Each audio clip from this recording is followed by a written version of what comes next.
प्रश्न पूछूं, अपने बेटे की हत्या कितनी बार की है? गर्भ में टुकड़े कराए उसका तो आपको प्रायश्चित लेना पड़ेगा, लेकिन जीते जी बच्चे को पालते पालते कितनी बार हत्या की आपने?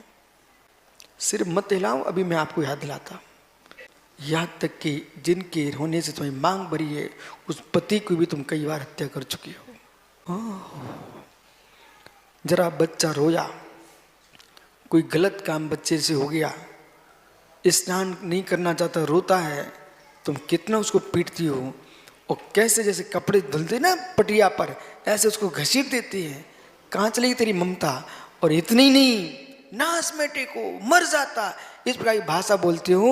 वो तो अपनी आयु कर्म पर मरेगा, लेकिन तुम्हारी ममता तो मर चुकी है। तुमने कितने खोटे खोटे शब्द बोले हैं। जब आपका परस्पर में पति पत्नी का झगड़ा होता है, पर तुम दोनों की शब्दावली को रिकॉर्ड करना चाहिए। जब तुम दोनों ठंडे हो जाओ फिर सुनाना चाहिए, देखो ये क्या हो रहा है। क्रोधी कभी सत्य नहीं बोल सकता, क्रोधी के मुख से कभी सत्य नहीं निकलता। इसलिए क्रोध का त्याग करना चाहिए, तब तुमको सत्य समझ में आएगा। भयभीत पुरुष सत्य नहीं बोल सकता। डरपोक आदमी जो धमका देगा उसके तरफ चला जाएगा। इसलिए ग्रंथ लिखने का आदेश रागियों को दिया ही नहीं गया। डरपोक, क्रोधी, लोभी, मानी ये कोई शास्त्र लिखने ना बैठ जाए, क्योंकि जो धमका देगा वो ही बदल देगा तुरंत। ग्रंथ बे लिखे जिन्हें मेरे मित्र मृत्यु से डर न हो, मरण स्वीकार है लेकिन आगम को बदलना स्वीकार नहीं है। न मुझे सोने के सिंहासन चाहिए, न मेरे मित्र मैं गड्ढे से गिरने से बचना चाहता हूं, लेकिन आगम के तोड़ करके स्वर्ग में जाना पसंद नहीं करता हूं।